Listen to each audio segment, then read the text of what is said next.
The Blackhawks are back home in Chicago and had an intense practice today. We'll hear from Jeff Blashill, Connor Bedard, Andre Burakovsky, and more. And we will talk about Sam Rinzel and Landon Slaggert going to Rockford. Lots to come on CHGO Blackhawks.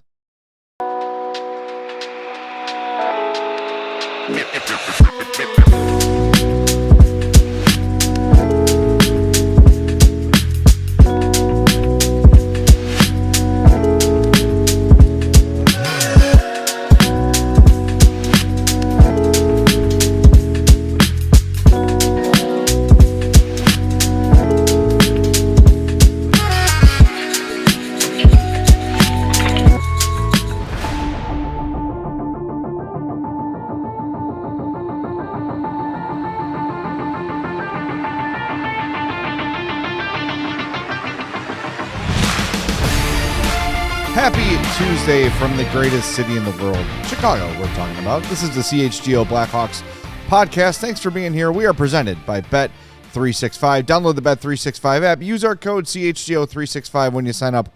Whatever the moment, it's never ordinary at Bet365. I'm Jay Zawaski with Mario Tirabassi. Chloe is here running the show. We've got a lot to get to today. Jeff Blashill, Connor Bedard. You spoke with Andre Burakovsky. On a side, Nick Foligno's back at practice. Cabinets and Wheels, baby. Love that band. Yeah, there's a lot to get to today, so do us a favor. Do your part and hit that like button for us, and be sure to be subscribed to our YouTube page as well. And if you're catching up later on your favorite podcast app, you could follow or subscribe there as well. Turn on those notifications so you know when episodes drop. And if you got a few minutes, some charity in your heart in this holiday season, a 5-star review on Apple Podcasts and or Spotify would go a really, really long way. We'd appreciate that big time.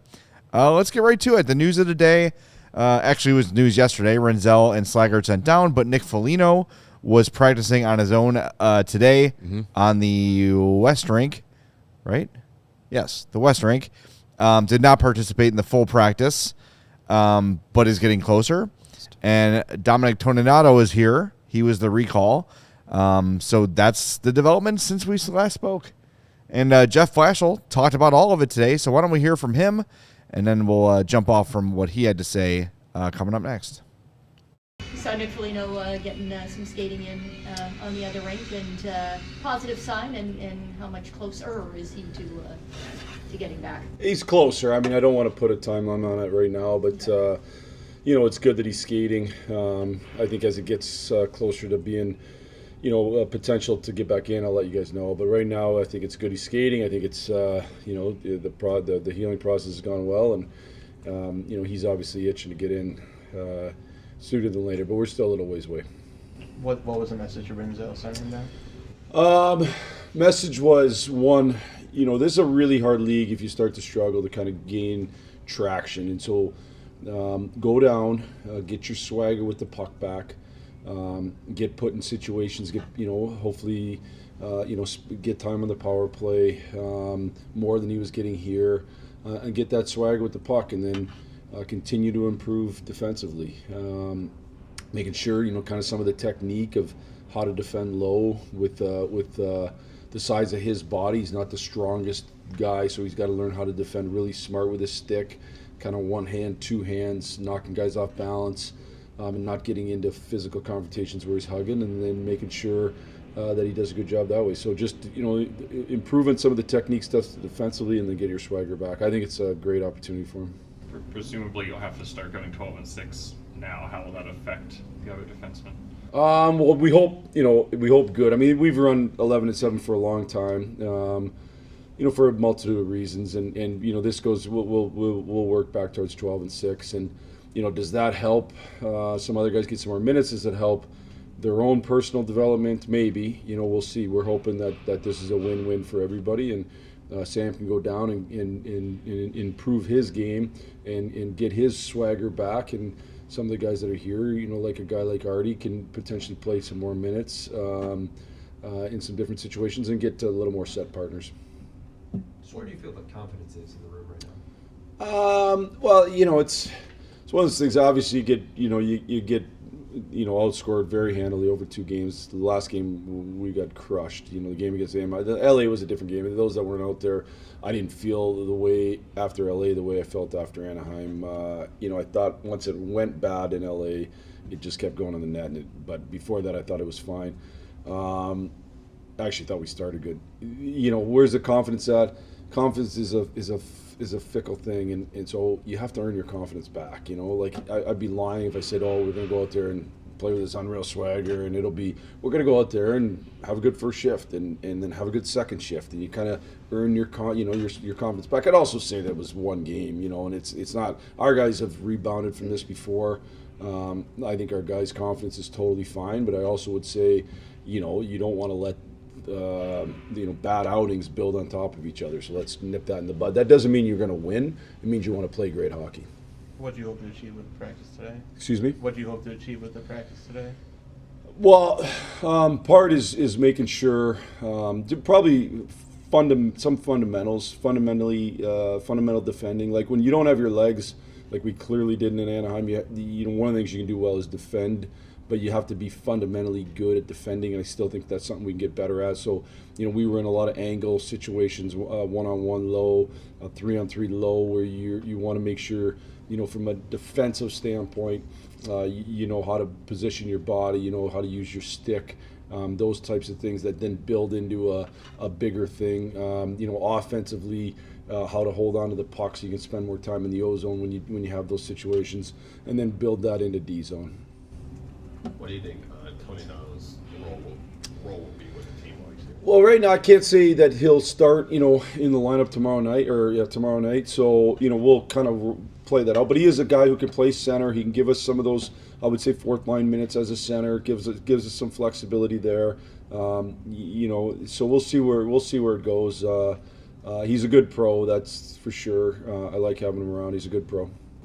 I know you guys only have 2 wins in the last 10 games, but the fact that you're still right there in the playoff conversation, is that an encouraging sign where it's not a stretch like this has played yourself totally out of playing meaningful games for this group? Yeah, that's kind of the way the league's kind of been this year. It feels like teams go on kind of different runs, and we went on a run where we got a lot of points, and then we went on a run where we didn't get as many points, and you got to kind of get yourself back on a run, but we were in the mix of that. My focus is, I couldn't even have told you we were 2-10, to be dead honest with you. There must be some 2 something and 1 in there, but I won't. That's the NHL math. But honestly, I wouldn't even know. I'm more worried about us getting better on a day-to-day basis. Obviously, we took a step back against Anaheim. We need to take a step forward here today. I thought we did it today, and we need to do it again tomorrow. All right, that's Jeff Blashill. So here were your lines today at practice: Bedard, Green, Burakovsky, Nazar, Bertuzzi, Moore, Dickinson, Teravainen, Mikheyev, Donato, Doc, and Lafferty, with Toninato as the extra. Your D pairs were Grzelcyk and Levchinov, Vlasic and Crevier, Kaiser and Murphy. So that's what it's going to look like tomorrow night when the Rangers come to town in their blue jerseys, which is very exciting. Nice. Blue on red tomorrow at the matchup. UC. Good matchup. So that'll be great. So, Toninato is the call-up, and he's really, it feels like, just here to be a body. Yeah. If you're going to call up, Nick Lardis or something, he's going to play in your top 6. I don't think they want to make a change in the top 6 right now, so Toninato just kind of comes in and fills in as that 13th guy. Yeah, and it makes me feel like, I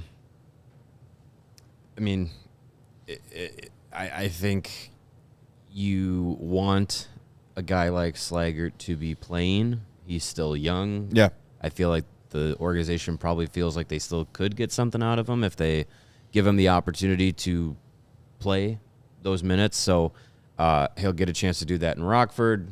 Toninato,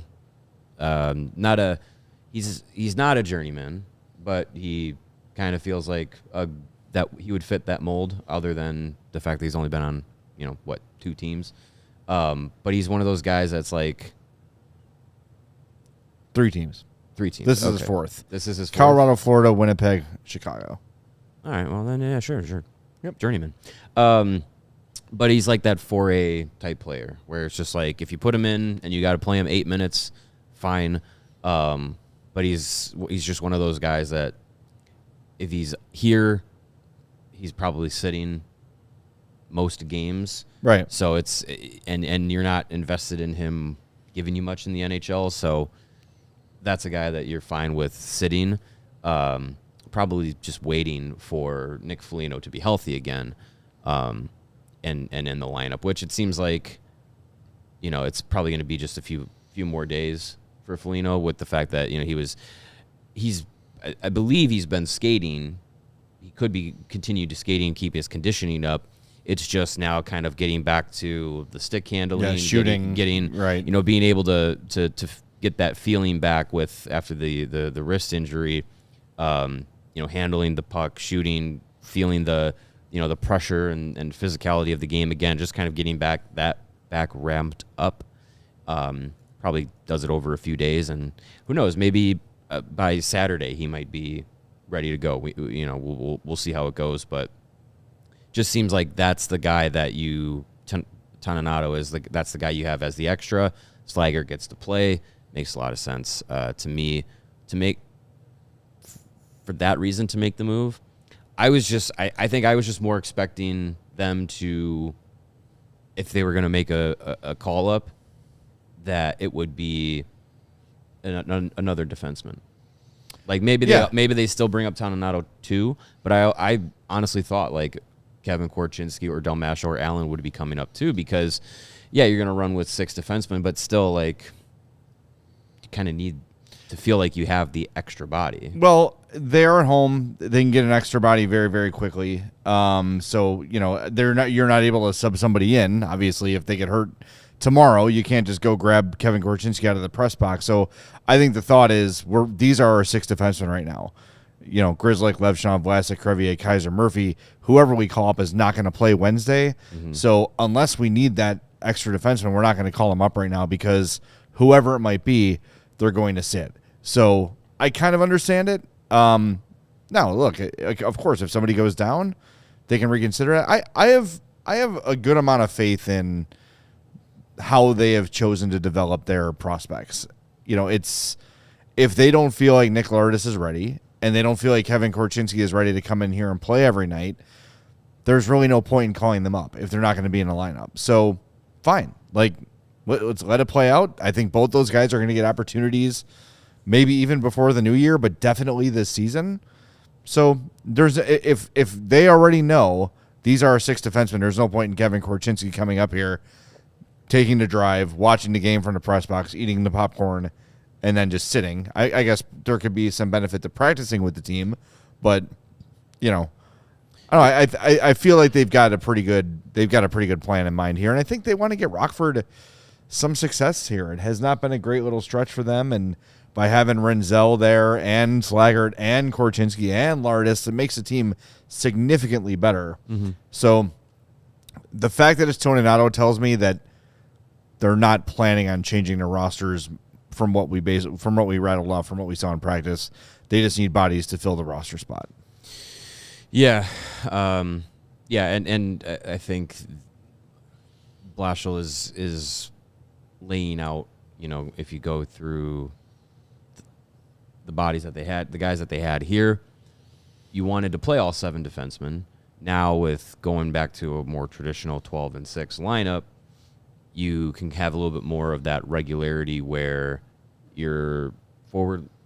Obviously, you can still mix and match as the game goes on, but you kind of have more of that uniformity with your forward lines and your defensive pairs. And while we saw some benefits to having the opportunity to kind of swap through players and maybe get other guys, matchup wise, forward line groups together, you give Colton Dock and Oliver Moore chances to play with Connor Bedard rather than just keeping it Green, Bedard, Burakovsky.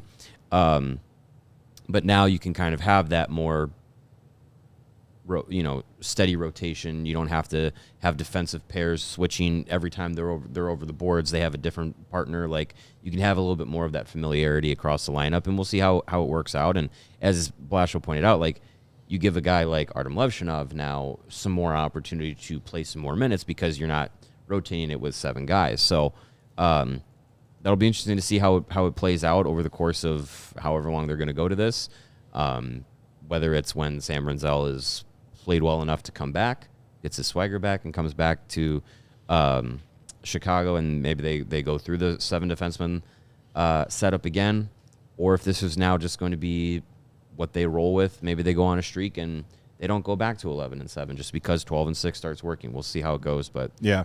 It'll be a nice change of pace to kind of see how the team responds to it. Merrick W in the chat says there'll be less tired players. That's a bit of a misconception about the 11-7 because if you look at the average time on ice for the Blackhawks this year, the leader is Alex Vlasic at 21-14. No one on this team is averaging over 20 minutes besides Vlasic and Bedard. Kaiser's at 19-19, Tavo 19-05, Nazar 19. It's been a really even distribution, so I don't think that the 11-7 was doing anything to wear these guys out. If anything, it's giving. I think you're going to see some average ice times go up for some guys here now. Yeah, because they don't have. You're going to see like Blashill said, you'll see more minutes for Artem Levshinov. You'll see more minutes maybe for Louis Crevier. Even maybe he wants to see him in more situations. It's going to be interesting to see who takes the power play 2 spot too. Probably Grizzly because he's got a history of doing it. But a lot to keep an eye on for tomorrow's game. We're going to hit the break zone for the first time. Make sure you hit that like button while we're gone, and we'll be back in 2 minutes with more on CHGO Blackhawks. Whatever the sport, the app to bet is Circa Sports Illinois. Circa Sports, it's sports betting the way it should be. Circa Sports Illinois has high betting limits, low holds, and exceptional customer service. You can bet on all your favorite teams in every game this season. Spreads, props, futures, or in-game, Circa Sports has it. Fun and bet like a pro from anywhere, anytime in Illinois. And guess what, everybody? Patrick Kane is 3 goals away from 500. And he plays the Blackhawks this weekend. So you know what's happening. You know what's happening. Yeah. So go find that one way prop. or another. Throw some money down. I know I'm going to ease the pain of that moment. So check it out. Download your new bookie today at circusports.com.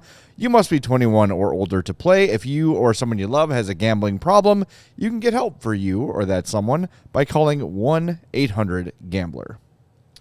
It's Blackhawks and Bulls season, I'm told. It is. And Confirmed. You can catch them and all their games on the Chicago Sports Network. You can visit CHSN.com/podcast to sign up for your 7-day free trial of the All Access plan, which gives you over 300 live games per year. You can catch every basket and every goal from your mobile device, television, or wherever you want to watch. CHSN is your home for the Blackhawks and Bulls all season long. Chicago Sports Network, your home stream advantage. CHSN is also available on Xfinity, DirecTV, DirecTV Stream, and Fubo. You can go to chsn.com for more details. Make sure you can see every Bulls game, every Blackhawks game, and when it gets nicer out, every White Sox game. If you want to watch that Patrick Kane game, you can do it on CHSN on Saturday. And now it is time for Taking the Temp, presented by your trusted local experts at Four Seasons Heating, Air Conditioning, Plumbing, and Electric. Visit fourseasonsheatingcooling.com for all their special offers and money-saving coupons. That's fourseasonsheatingcooling.com. The temp at practice today was warm, hot, spicy. Jeff Blashill was more involved in today's drills than I think I've seen since training camp, where he would stop something from happening, insert himself to the middle of the ice and say, it was hard to hear what he was saying, but just very deliberately coaching. This is why we do this, because if we don't do this, we're doing this. Boom, do it again. And there were a couple instances where the team that lost the drill would have to go back, touch the boards, come back. It was about a 45-minute practice, but every drill was intense. Every drill was fast and with purpose.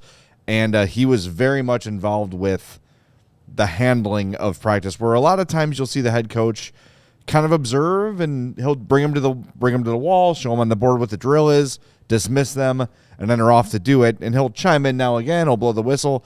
This time he was stopping things, really getting involved. And as he said earlier in the show, if you miss it, like, it was all about getting back to basics, because one of the lessons we've seen this team learning, the big loss to Buffalo was on a back-to-back.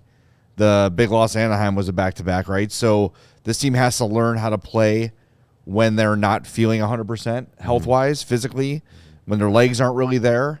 And what he said was we got to go back to basics and learn and recap these fundamentals because, look, you can say, well, yeah, young players have played back-to-backs before, and of course, but guys like Rinzel and Levshinov and Nazar, etc., whenever they would play and not have their best, they were still the best players on the ice by a significant margin. So just their natural ability was able to kind of carry them through rougher nights where they were just better and faster and bigger and stronger. Now that it's an even playing field for these guys, they've got to learn how to cope with that at the NHL level. And I overheard Frank Nazar talking to WGN today about that very thing, is just learning how to deal with the day-to-day grind of an NHL season. And I think that's where Jeff Blashill's mindset was for this practice today. Yeah, I mean, that's been the narrative for this team. Every time that they've faced some adversity, every time there's been a performance that wasn't up to the standard, it's the lesson that they're trying to learn is figuring out that the NHL is tough, and you got a lot of players who this is their first season or their first opportunity to play a full NHL season or even a full professional season. Sam Rinzel, even though he played last year, has never played a season where you're playing 82 games. Oliver Moore's never played in a season where you're playing 82 games. Right. Frank Nazar, last year he was a rookie. This is his first 82 NHL game schedule that he'll be facing. So it's a lot of getting used to the daily procedure of that and what's expected of you physically and mentally and how you're going to handle that. And that's where having some of the veterans that they do is a big addition and a big plus. You have Nick Foligno, Connor Murphy, Jason Dickinson, guys that have been around for a long time. You want those guys to be able to be players that the young guys can lean on for, examples or advice. But you also want to have those guys be able to kind of, your Tavos and your Bertuzzis and Burakovsky, like you want those guys to be able to be like, okay, the young guys are, for whatever reason, they don't have it tonight. They're in a, they're hitting a wall mentally or physically or something. They don't have their A game. But those guys have been through it before. You want them to be able to kind of pull their rope at that time. They just don't have a lot of really vocal veterans. I mean, Tavo is super quiet. Bertuzzi is kind of a lone wolf out there. Kind of, I think Bertuzzi does a lot for the team that no one else sees besides the team, because the way Blashill talks about him, the way Frank Nazar has talked about him, it seems like all his teammates love and rave about him. So what we don't see, I think, is what Tyler Bertuzzi does, and what we do see is. Well, I think you also see him playing his ass off every shift too, and like doing all the little things. But in terms of a guy to be like, hey, let's like. I can even notice at practice when Foligno is not there versus when Foligno is there, there's a different kind of a jump. There, he just has this. He is the guy who is going to speak up. He is the guy who's going to be vocal and verbally encourage guys to go, and he can find a way to bring that energy when it's not there. I think it is something that this team has missed a little bit, and I'll be anxious to hear, when he returns, kind of how the players say, like, wow, I don't know if they will say this, but I'd be interested to see if they do acknowledge that, boy, maybe he's got a bigger influence than we thought, because things just seem a little sleepier without him there. But it also could just be the grind of the season, right? And you have the early season vibes and mojo going, and then you go on a road trip that doesn't go great, and you come home and it's a little, you're in the dog days of the season now. So I don't know if it's all Foligno, but I do think they miss him more than any of us really expected. Yeah, definitely, and the vocal leadership, I feel like he's just a guy that has a good knack for keeping a room together and the guys engaged. So you subtract that from the equation, and that makes things a little bit different. But I think you still have enough guys that you can say like Nick Foligno shouldn't, at least in the case, losing Nick Foligno shouldn't be losing the heart and soul of the team. Like, you still should have a lot of guys that are around that can kind of carry that load. And we've seen Connor Bedard's been put in a leadership role since Nick Foligno's been gone, and seeing how he's, adapted to that and grown with that. So that's, I mean, that's another factor to it. It's just like, we talk about like these young guys being able to step in, take up more space and more air in the locker room. So if they're going to do that, if they're going to, start taking over the team and being the face of the franchise, like, they're going to have to learn those lessons and actually put into practice I don't have my A game, so here is my B game, and this is how I'm going to affect the game, even if I'm not going on the score sheet. Like, you have to be able to find that and have these efforts that don't snowball into, you lost 6-0, you lose 7-1, then it's, oh my gosh, like, the wheels are falling off, and then all this momentum that you've had to start the season just kind of goes out the door. Well, we got a chance to hear from Connor Bedard, who you mentioned, and he didn't seem overly concerned. Here he is after practice today with the assembled media. Good to be home after what was a tough weekend for you guys, and just how do you flip the page after back-to-back losses like that?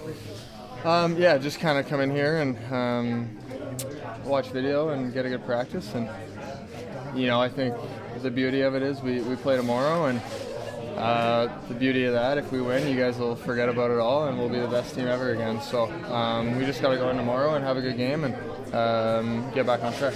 Did you see the video? Did you need to address specifically?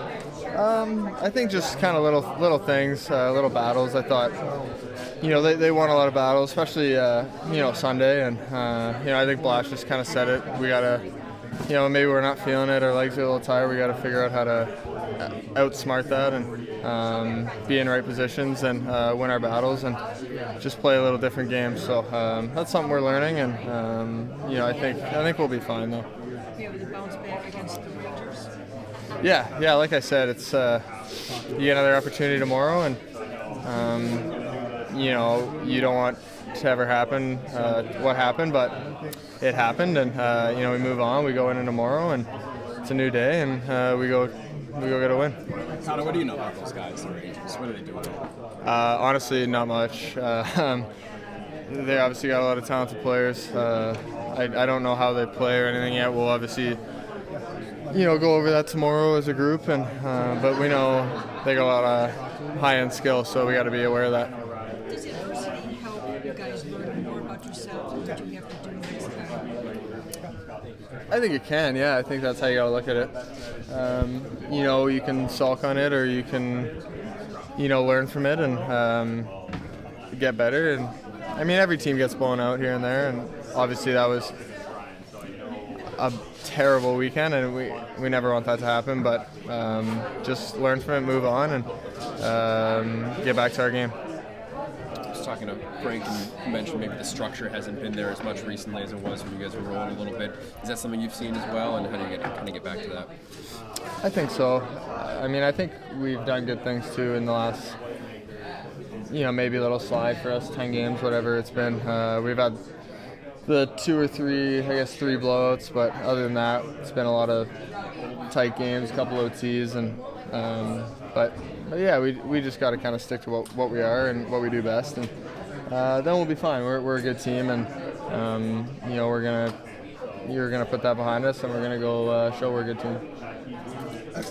You were asked about this on the road about being part of the Canadian roster for the Olympics. So just what are your thoughts right now on where that stands and your hopes?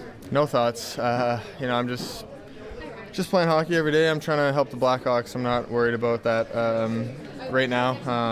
All I can do is play my game and try to help us win hockey games, and whatever happens there happens. So, I think everyone says that there's millions of amazing players in Canada, and we're so lucky for that. And they could go any which way with who they take and have a, stacked team. So I'm just trying to play my game and help us win, and see what happens there. All right, there he is. Connor Bedard doesn't seem too worried, and took a little shot at the media there. I hope, which the fans seem to enjoy. I hope someone finds that clip and they do that thing on social media where they make a graphic that's the picture of Bedard and the big headline underneath it says "No thoughts." No thoughts. Use that for a lot of hockey players. We could do that, yeah. But he had some thoughts. We should do that. He did have thoughts. No thoughts, but here's a 2-minute answer. Several minutes of thoughts on this very, very topic. Yeah. I think it's funny though that our chat's like, yeah, take that, media. Have you been here for a post-game show? About what? That when Bedard said, "Oh, we're gonna win again," and then you'll think we're the best team in the world again. They're like, yeah, shots fired at the media. Join us for a post-game show after a win and after a loss, and tell me if that was only aimed at the media. Sure. Because I don't think so. All right, we're going to hit the break zone. We come back. Mario got a chance to catch up with Andre Burakovsky. I have not heard this. I am very interested. We'll play it next on CHGO Blackhawks, presented by Bet365. Hey, if you missed it, we here at CHGO have brand new hats available for purchase. Some of them are from Branded Bills. Some of the best hats that I've ever worn are from Branded Bills. And whether you like snapbacks, trucker hats, fitted hats, beanies, or even t-shirts, Branded Bills has you covered with performance and style. If you're looking for some gear to make your brand stand apart from the crowd, Branded Bills has you covered with the best custom headwear. Start your order, and their dedicated team will help you create the exact custom apparel you need. They have a partnership with over 40 colleges as well, including 10 Big Ten schools. That's how many there used to be in the conference as part of their campus collection, including but not limited to Ohio State, Minnesota, Illinois, and number one football team in the country, Indiana. Head to brandedbills.com and use the code BBCHGO for 15% off your first order. And if you're looking for that last-minute holiday gift, you've got to act quickly, but guess what? We have solved the problem for you. Looking for a gift for your parents, aunts, grandparents, whatever it might be, Aura Frames is the way to go. You can upload photos and videos. You can have them on there for when they arrive. If you're going to ship them as a gift, you can upload them from anywhere. It's awesome. Aura Frames are special, and they're a beloved gift. Every gift box, every frame comes packaged in a premium gift box with no price tag. You'll wrap togetherness. It's awesome. For a limited time, save on the perfect gift by visiting auraframes.com to get $35 off Aura's best-selling Carver matte frames, named #1 by Wirecutter by using our code CHGO at checkout. That's auraframes.com, promo code CHGO. This is exclusive to our listeners, and they're going fast, so get them now, auraframes.com. Terms and conditions apply. All right, we're back on CHGO Blackhawks, and Edward said, there we go, Jay with a subtle jab at the chat. It wasn't subtle. No, you said it directly to. Yeah, exactly. To and about. Wasn't subtle at all. Yeah. You talked to Andre Burakovsky. I sure did. Chloe's favorite Blackhawk. What do we learn? No, I never said that. Well, I thought you liked him. The reason I like him is because he played for the Avs and they won the Stanley Cup. So. All right, wow. He's just so familiar. You hate Burakovsky now. No. That's what I heard. No, I'm going to make a graphic of Chloe's face, and the headline's going to say, hates Burakovsky. I didn't say that. Chloe, when asked if she liked Andre Burakovsky, I didn't say that. I never said that. Quote graphic. All right, well, let's hear from him. What was the, just you and him, right? It's... Couple of dudes being dudes? Yeah, just guys being dudes talking hockey. Take it away, Andre. I wanted to ask just about, obviously the way the road trip ended, those last two games. Like, how do you kind of balance how it started with the game against Vegas, the first game against LA, and then you have the back-to-back? How do you kind of balance out that result? I think we started off the road trip good. Should probably have the one with the win against Vegas. I played a good game. Good win against LA. And then, two tough ones. Like we've been saying here before, this is an everyday league. Every day you got to be on top of your game, because if you're a little bit off, that's kind of what happens. What happened against LA in the second game and Anaheim. So I think we were a little bit off in that game, and it shows right away. These games in these leagues are so incredible tight. If you don't have it that day, most of the times it's going to notice on the ice that other teams can take over and create more and get more chances. So I think we wanted to work hard in both those games, and I think we did. But it's just that we didn't work very smart. We've heard Blashill's kind of talked about that, not having your A game, but still being able to put together a B game that's effective. Like, what goes into that as a player? No, I mean, just like I said, if you don't have your legs and you don't have maybe the puck feeling that you want, or maybe the instincts that you usually have, then you're gonna find something else in your game that's gonna help the team win. That could be playing simple or make mistakes, forecheck, trying to win some battles, play good defense, block shots. I mean, there's 100 ways to contribute when you're not feeling it in your game, and that's something I think we just need to learn as a group, that if you don't have it, there are ways to still win and still get it done. How do you feel about the response with a practice like today? It seems like you guys are doing a lot of battle drills and just trying to keep the intensity up. No, I think it's what we needed. I mean, we didn't show up for the last 2 games, and then we put that behind. We put the work in today, and we get better, and we compete, and that's what we did today. So, all right, there he is, Andre Burakovsky. Good stuff. I feel like we haven't really gotten to know him very well. He's in that little corner where no one goes. Yeah, his stall is right next to the it's the entrance door. Tavo, Crevier, and Burakovsky have that corner. Yeah. In the practice facility. Yeah. Where does he sit in the team room? At the UC. He is. Oh, okay. He's by. He's also close to the door in the team room, but it's on the opposite side of the room. He's by Mikheyev and Donato.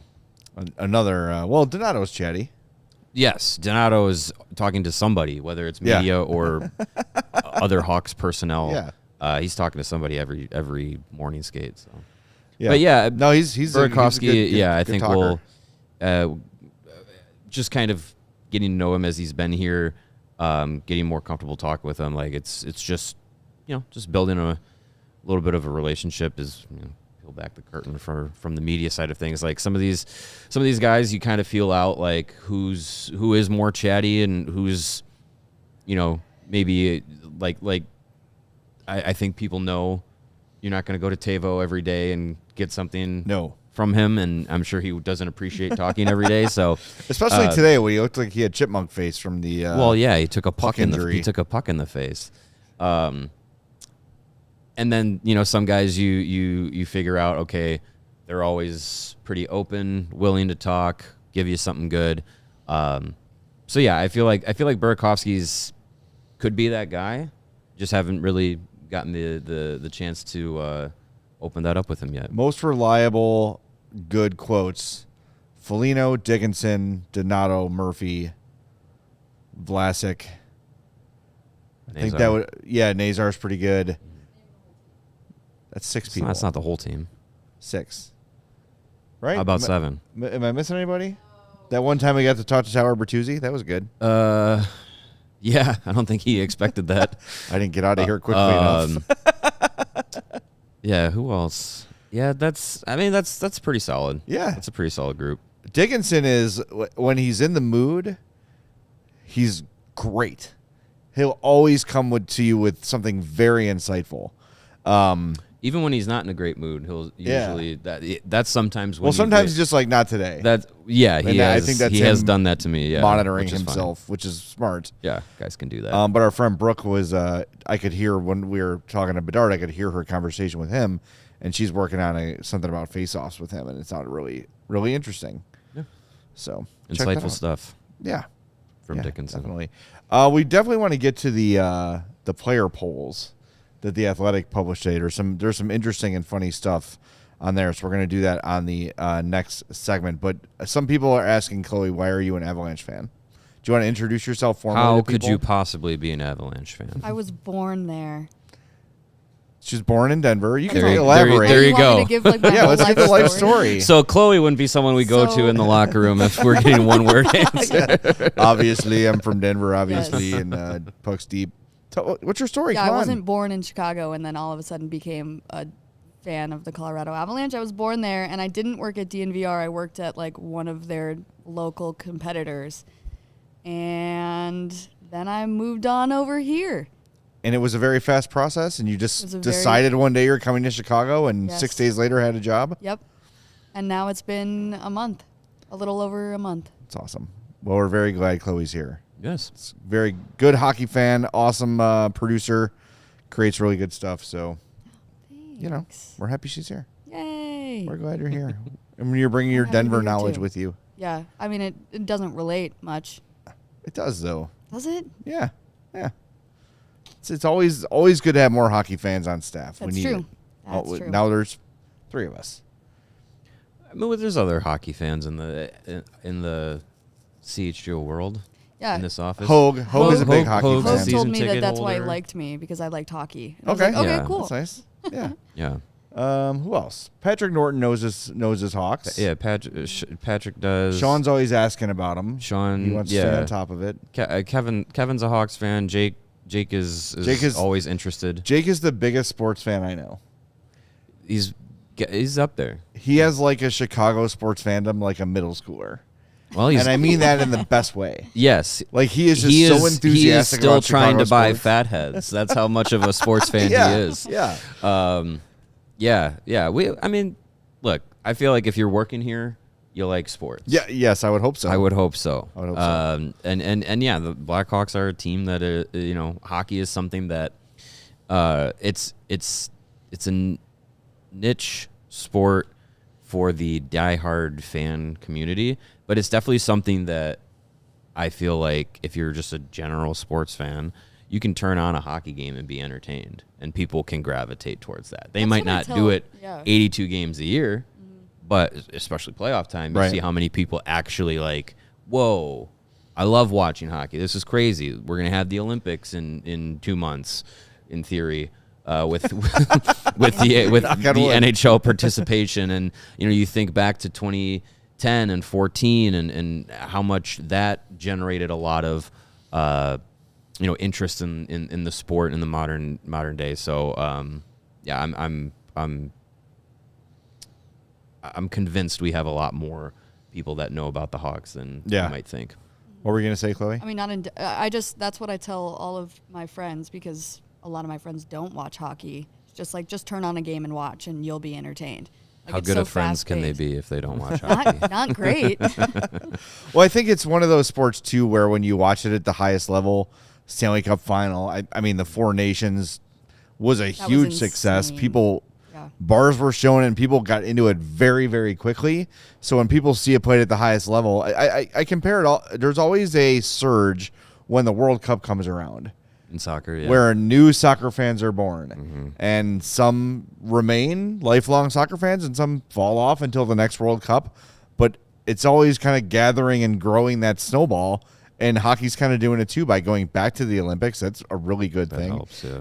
And it feels like, just kind of reading some stuff lately, maybe they're kind of just being like, you better make sure this ice is good or we're not coming. Almost as a threat to say, make sure this is handled. It's like Van Halen with the brown M&Ms. You know this? Chloe, do you know this? Yes. No. Do you know Van Halen? Yes. Okay, thank you. Sarah would not.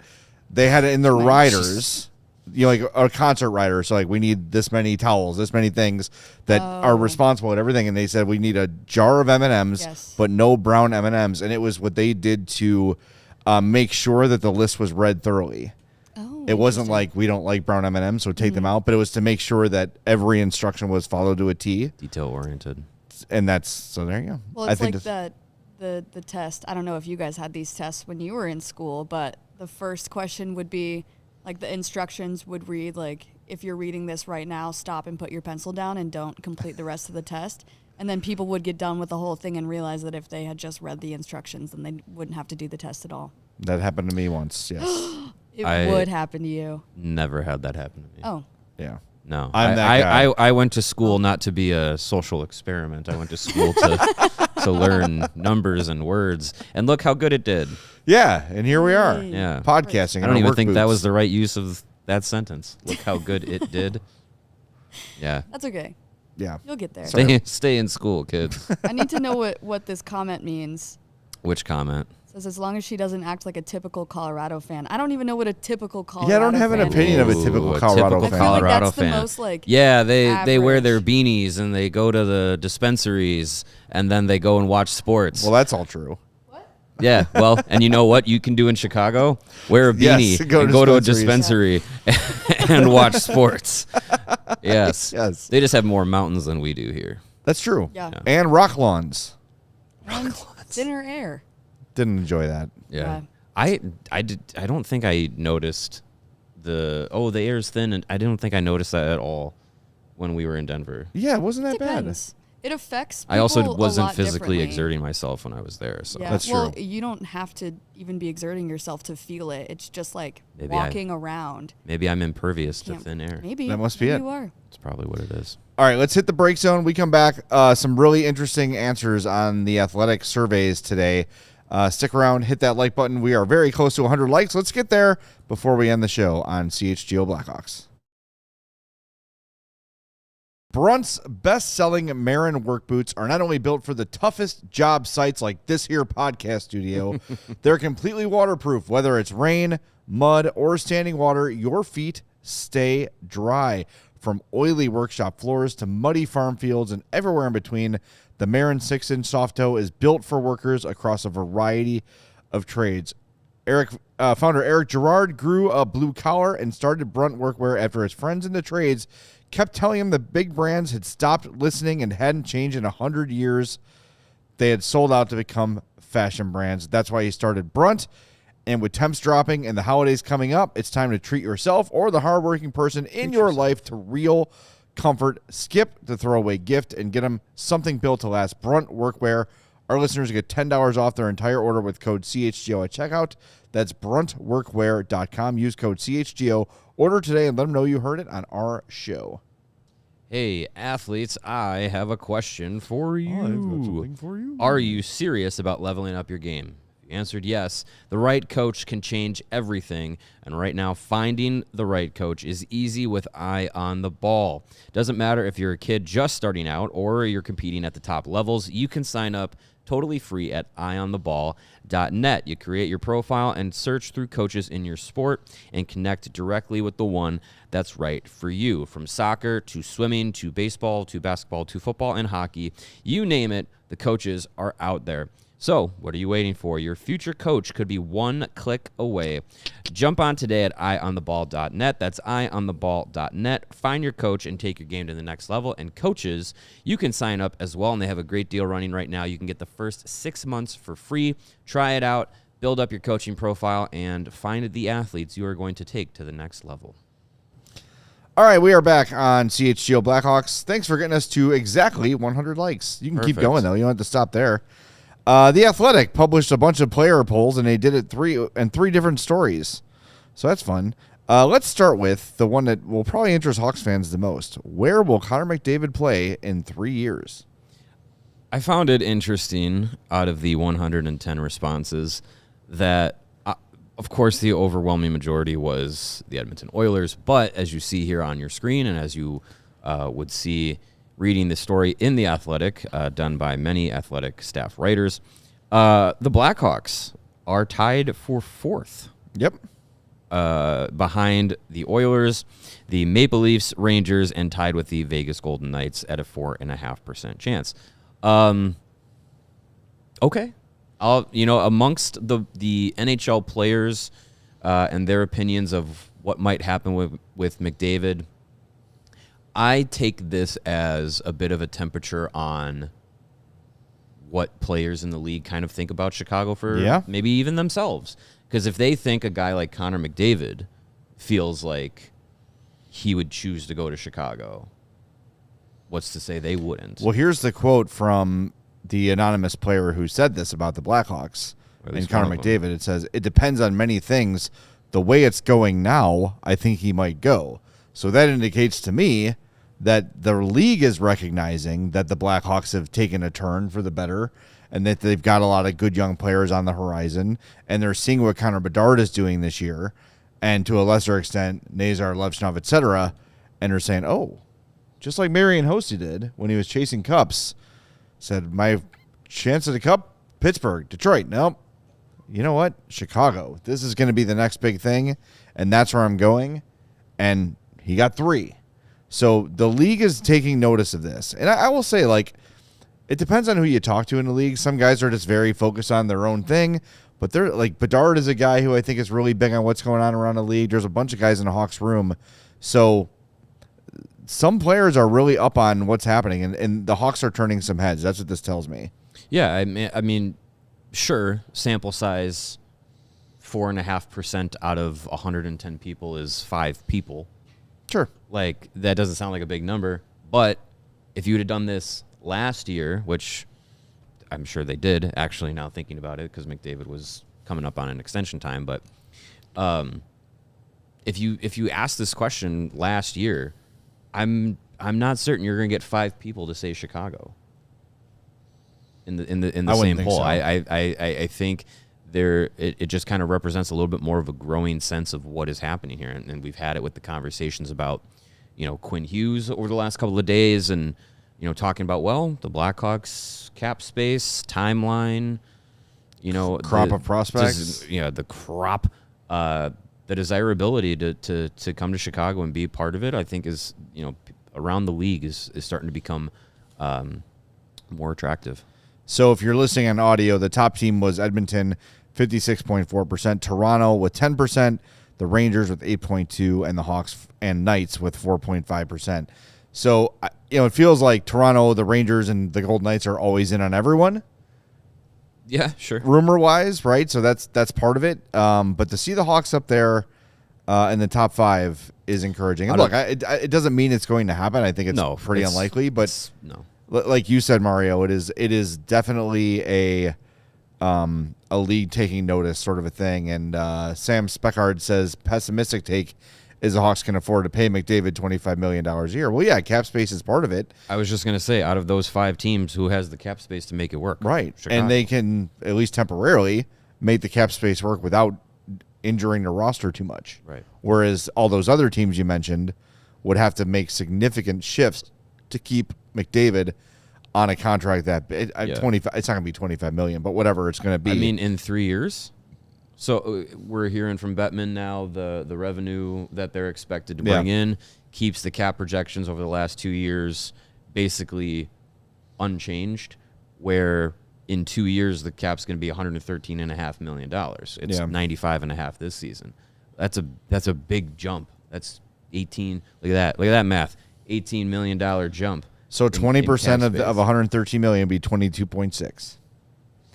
So if you want to be 20% of the cap, as Bijan points out in the chat, $22.6 million a year. And I feel like the Hawks are, we'll see what Bedard's contract looks like, but you got over the next 3 years, you have Knight, you have Nazar signed. Yep. Vlasic is signed as well. Right. Those were the extensions that got done. Toninato too.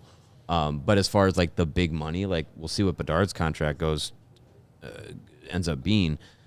But I don't think they're in a spot where anybody else besides Bedard is going to, in the next 3 years, garner a huge contract like that, because, Frondell would be due for an extension, I think, in 3 years off of his entry level. Yeah. So obviously he has to play in the NHL to even figure out what his next contract his second contract could look like. But yeah, I mean, I think they would still be in a really good spot to where you want to say you can pay him $20+ million, he'd be worth it.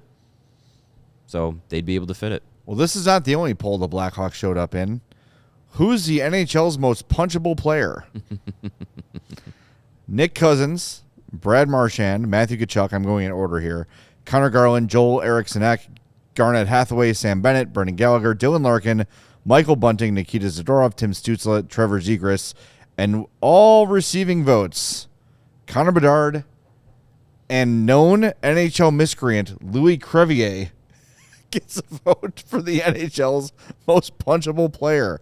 I have to know who voted for Louis Crevier. I'm gonna guess. And why? I'm gonna guess it was Alex Vlasic. Could be. I feel like Vlasic would take an opportunity to make a joke at his teammate when asked by either Mark Lazarus or Scott Powers this question. I just have a hunch that that's how Louis Crevier got on there. It's somebody intern. It's the probably the a call hawk. is coming from within the room. Could be. That does track. That tracks pretty well. No surprises on that list, by the way. Not at the top, no. Dylan Larkin surprises me a little bit. Other than that, Sure, yeah. Other than that, it feels like chalk. What is 1.9% of 107 votes? Is that 2 votes? Let's see. Probably. 1.9% of how many? 107. 2.03 votes. So yeah, so two people said votes. Dylan Larkin. Yeah. Interesting. Yeah. Yeah, I mean, Nick Cousins, he's a chud. I don't even know if he's in the league anymore. Yeah, that's one of the comments. Yeah, and Brad Marchand, Matthew Tkachuk, like very clearly. And those two guys probably have that printed out on their wall, framed with pride. Yeah, they take pride in being the most punchable people. Yes. What else caught your attention on this? On the punchable one? Just on the polls in general. Oh, well, clearly, as Gary Bettman told us, nobody cares about the difference in, no state income taxes and all that stuff. It's such a non-issue, such a non-story. Yet 86% of the players polled said it makes a difference. That yes, they do care about playing in non-state or no state income tax states. Gee, who would have guessed? That's 100 of the 117 polled. Being able to make more money. People care about that. Weird. Very interesting. Who would have thought? Yeah. So it's just again, I don't know what you do about it because I don't think there's anything you can do about it. At least that's an easy fix. And it's not like it's a sport thing. It's not like the NHL has said these teams will be taxed. It's a government thing. Keep the government out of my sports is what I say. But I don't know how you try and finagle state income tax percentage of the cap and all this stuff. I think it's just something you just have to deal with. Could you tax a team instead of the players? I'm sure the teams aren't going to love that to have to pay the taxes on eventually $113 million in state tax. I don't know. I think, you know what? There goes the salary cap. It's gone. That's how you fix it. You pay the players whatever you can pay them, and yeehaw, it's the Wild West in the NHL. I mean, look, or you bring in a luxury tax. Sure. You could do that too. Just if you want to pay over the cap, then there is a fee to pay to do it, but okay. Yeah. I think there's a lot of team. I mean, look, the Dynasty Hawks, they want to spend every penny they could and more. Mm-hmm. And they did. They did. The Jack Skilly bus tour was quite a thing. Yeah, you had to get creative. You had to send them down every day just to make the 26-cent savings to keep them on the roster. So, yeah, that's interesting. 86.3%. It's higher than I thought because I felt like fewer players would actually admit that it matters. I would have thought it was going to be like 100%. Yeah. Well, when I wrote about it earlier this year, I talked to some Hawks, and some of them were sort of saying, like, well, it probably feels like a bigger deal because, like, okay, you sign with Florida and you take less money to play there because of the taxing, but then you get traded, and then you're double screwed because you have a lower cap hit, and now you're getting state tax, so now you're getting paid way less than you're worth. So they kind of had those sort of arguments against it. So, but who knows how deeply those guys think. But if you're a Brad Marchand at age 37 and you know you're going to be part of the Florida Panthers until you retire, then you're probably not too worried about it. And you've already made how much money in your career. Fine. So that's where those no movement clauses come in too, which also helps those tax markets. So it's interesting. Check all these out at The Athletic. I think they put them in 3 separate posts. McDavid and Crosby's future, most punchable player, next record to fall are the 3. Actually, it's 5. The state income, and then are they on social media? just real quickly, though, do you see Crosby playing elsewhere ever? I thought so until they turned out to be decent this year. I would have thought it would happen this year, but the way they've played, I don't know how you get rid of them at this point. Yeah. So you gotta roll with them at this point because you're trying to contend and be there if you're the Penguins. So he's there until further notice. I don't think he's gonna play for the Avs, and that's the only team I can't see him playing. Sorry, for. Chloe. Yeah. All right, we are going to wrap up the show. We are back tomorrow after Hawks and Rangers. Remember, if you're watching, 6:30 start, despite the game being at the United Center. So don't sleep on that. 6:30 tomorrow night. Game is on TNT. Rangers in blue, Hawks in red. It's going to look great. It's going to be a great start time. Join us for the postgame show on the CHGO Blackhawks podcast. We all silly like the mayor.